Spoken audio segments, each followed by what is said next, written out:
Hi, my name is Janet, and I have a story to tell. Um, I've been telling a few people this story over the years, and I don't think nobody's listening, so I'm here. Again, my name is Janet. I've been through a lot. Um, I've been, I'm 51 years old, and I've been through quite a great deal over the years, and right now I'm just tired and I'm fed up with life, period. Um, I am the seventh sibling, the youngest of my siblings. Um, my dearest friend, my best friend in the whole wide world was my sister Kara, who committed suicide in 1998. Assumingly committed suicide. I believe my brother Sheldon did it, but anyway, that's not a whole nother story. This is what this is about, basically, and then some. But um, from the, since I was a little girl, I my mom got mad one day and came home and kicked everybody out because at the time I'm 77 and 78.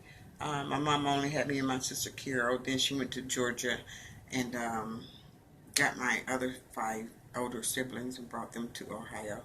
Um, Once they got there, things was horrible. You know, they had been through a lot down there, and I guess you said they was angry with my mom. You could say that, because she had me and Carol and not them, and they was with their father, in which they went through a lot down there. But yeah, I can't tell you that story. But the story I can tell is my life and my story. Um, um, After my mom came home one day, she tired, fed up with everything, everybody fighting and carrying on, tearing up her house. Um, Kicked everybody out. I didn't have anywhere to go, so I went with my brother Sheldon, and at the time I had two children. I was 14 and had two babies, and when I went with him, you know, I didn't I didn't basically know anything.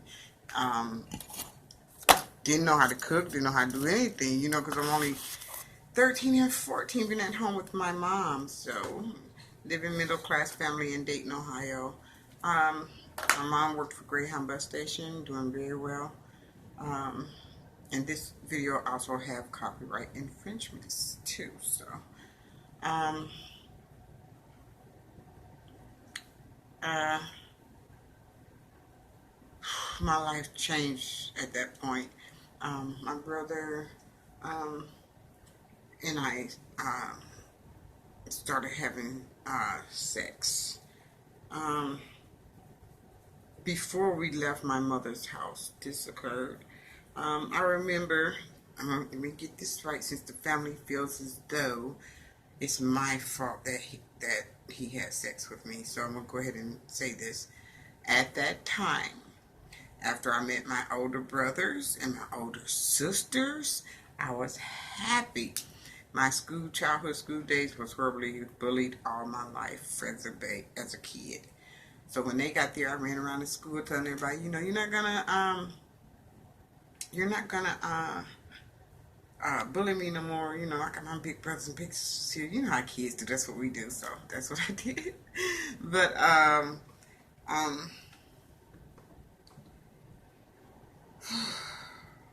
things changed. Once they got there, everything changed. Um, One day I was driving in the car with my brother, and I told him I don't want no boyfriend or nobody but you, and ain't nobody ever gonna have sex with me or anything but you. I told my brother that because he was my big brother, and I looked up to him, and I didn't want no boyfriend. I only wanted to be with you, and blah blah blah blah blah blah blah. At that time, again, I was 13. I was 13. 13, yeah, I was 13. And then Mom kicked us out, and so when my brother, he had a car. At the time, he was 19, and I was 13. He had already graduated and everything from high school. We were sleeping in his car, and times got hard because my brother didn't have a job, and as I said, I was a kid. I didn't know what I didn't have a job either, so he got a job, and while he worked, I would lay in the back seat during the hours he was at work in the back seat of the car and just stay low some days till he got off, which was exhausting. I had a little pea cut back there till he got off, and then I guess things got frustrated for him. I went over Miss Brown's house one day. It was an elderly lady that used to let me clean her house or sweep the yard to make a couple of dollars. And she had a wig that I liked, and I put the wig on and walked back to the car where we were staying. At the time, my brother had lost his car by then. And I walked back to the car. We were sleeping in an abandoned car. And I walked back to the car, and I had the wig on. He was covered up under the sheet. And and he got off under the sheet, opened the door for me, and saw me with the wig on, asked me where I had been. I told him on Miss Brown's house, and I had a few dollars for us to get something to eat. And I asked him, did he like the wig? And that was the first time he hit me. I hadn't done nothing. I just liked the wig, but guess he didn't like the wig, so I got beat that night, and it scared me so bad because I had never been beat in my life. My mom whooped us, but I had never been beat. um, as time went on, the beatings got worse and worse, so I started prostituting to make sure that, because if he had money and we had a hotel room or and stuff, he'd be fine. He wouldn't be mad or anything like that. I um so I so I went and I kept prostituting, getting raped half of the time, to getting beat some nights. Um, but before all this took place, I forgot to say that my sister Kira went and told my mom that my brother Sheldon was having sex with her. And this is while we were still going to Cornell Woods School on Cornell out there. And my mom didn't believe her. She said she was lying. So my mom beat my sister real bad with one of those exercise machines, and she beat her so bad for saying that my brother was messing with her, and put a gash in her head, on her forehead, and my mom had to take her to the hospital to get staples and everything. But I got so angry at my mother because how dare you not believe her or beat her like that. You should have been beating his motherfucking ass. As I got older, I thought about that. They should have locked my mother up too. So, um, um, things got worse. My sister started having some mental problems after that. I can recall one night all of us sitting in the living room watching TV, and she just gets up and starts screaming and take off running, just running down the middle of the street. I think it was about 11 o'clock at night, and my mom and dad asked them, what's going on, what's going on? And we were like, well, no, she just took off running. And she ran down to a neighbor's house and jumped through the window and was carrying on and screaming. And so I don't know what happened to my sister, but something happened that night, and I will never forget it. As time went on, my abuse got worse with my brother. My sister Carol still remained by my side at all times, trying to help and protect me, being my big sister. Our birthdays are the same day, but a year apart. Hey, and Mom always celebrate our birthdays together on the same day, which I loved very much. All of our birthday cakes always said "Happy Birthday, Carol and Janet," so that was perfect. My heart is heavy. I'm angry. I'm bitter. I'm depressed at times. I'm happy at times. I'm sad at times. I'm 51, and all my life has been hell, and I'm tired. I've been trying to tell people that about my life, the stabbings, the beatings, the nights of walking the streets in 0 degrees weather, walking the streets with my girls, walking the street with my kids, you know, afraid to go home some nights. Some nights I just prostitute, make sure I get some money and take it home, you know. Um, as long as he had money, he was fine. He didn't give a fuck. You know, it was just about him. But he did not realize the damage that he was doing to me mentally or my sister. And I'm messed up. No, I'm fucked up. I am truly fucked up. This is one scar here that across my neck. I was stabbed 17 times. Told I wasn't going to make it through the night. So the reason why he did that was because I tried to leave him. I left the kids there, and I wanted out of away from everybody and everything, and especially away from him. So I ran away, called myself running away, and went over to one of my sister's ex-boyfriend's house. Um, he had a lot of company over that night, and I was sitting there doing drugs, and they was drinking, doing what they do, and I didn't care, you know, just let me be right here and safe and whatever. So I heard a knock on the door, and I was like, that's him, because I know it's knock, and I said, don't let him in, but he opens the door anyway. Guess me and have this bond thing. He opens the door for my brother, knowing that my brother, yes, he knew my brother was sexing me. Yes, he knew I was having kids by my brother. Yes, he knew that I was being abused by my brother, but he opened the door. And my brother told me, come on, let's go. So I took off and ran upstairs first, and I couldn't get out the upstairs window. So he drug me back down and pushed me in towards the back door and said, let's go. And I was holding on to the door, and I told him I didn't want to go. And I was screaming, somebody help me, help me. Nobody helped me. So that's when he stabbed me here first. I don't know if you see it. He stabbed me in my temple. He always carried a knife, pocket knife, all the time, at all times. And I still wouldn't let go of the door. I didn't want to let go because I know he about to beat me real bad this night because he had never stabbed me yet. He's done beat me, broken bones and stuff like that, but never stabbed me. And he just stabbed me here, and it blood was just gushing, and I'm like this, and he grabs me and pushes me out the door. That night I had on some khakis.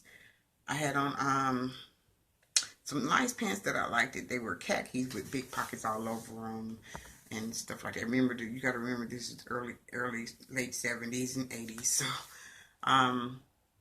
he said for every block that I walked in, he was going to stab me, and he did. It was 17 blocks from my house. Well, from their house to my house up on Home Avenue. And every time he stabbed me, I don't know if I was just pumped so much and afraid and fear or what. Some of the stabbings I didn't even feel. I was just fighting for my life because I'm like, oh, he's going to kill me. And we got up to McCabe's Park under this shed up there, and he's like, see what you made me do? And I always agree with him that it's my fault. It's my fault. It's my fault. And I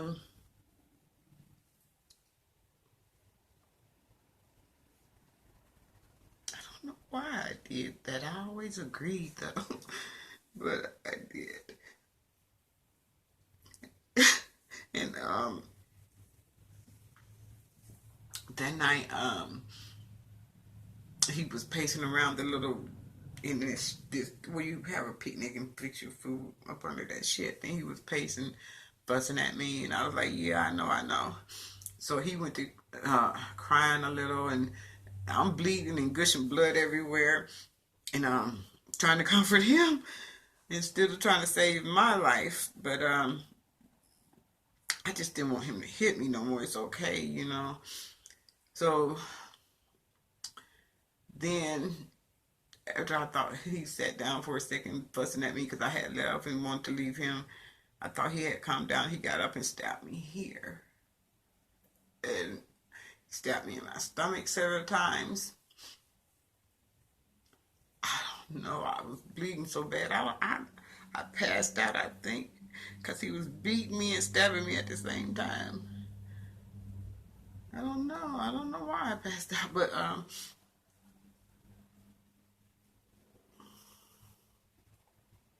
did. He carried me. We stayed next to Ben's Motel that used to be there, but got me home. He put me on the couch. He took the knife back behind the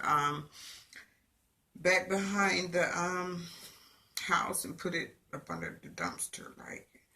And my kids ran in the living room, and we had a little puppy, and they were standing there just looking, and the puppy jumped on my chest, and I was crying, and I guess he called my sisters, one of my sisters, I think, told them what he had done, and my sister Carol ran over and brushed me to the hospital. The doctors, I remember the doctors cutting my clothes off, saying that I wasn't probably gonna make it through the night, and I asked Carol not to leave me. Don't let me die alone. That's all I asked. Don't let me die by myself. Just stay right here with me. Just don't leave me.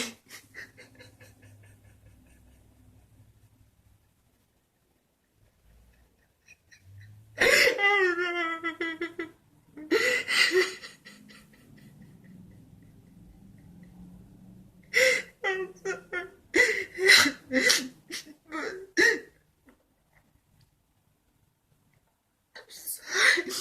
But some of the stuff it bothers me at times when I think about it. It's just like as if I'm reliving it all over, but I'm not, because I know God got me. So I think I woke up a week later, and my aunt Laura was kneeling on the side of the bed praying. And when I woke up, all the kids was in the room also, and I just looked at him. Oh. And of course he comes in and says, "See what you made me do?" And as usual, my stupid butt says, "Yeah." And why did I have to do that? I said, "Because I left."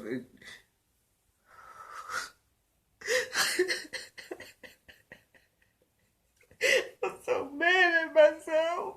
I agree with everything.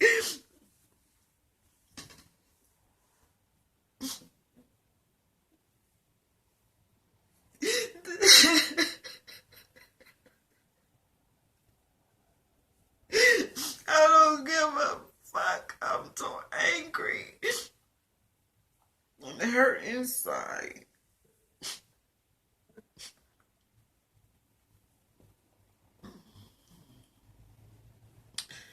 Anyway, I'm tired, but my life was hell for 17 years. 17 years with my brother.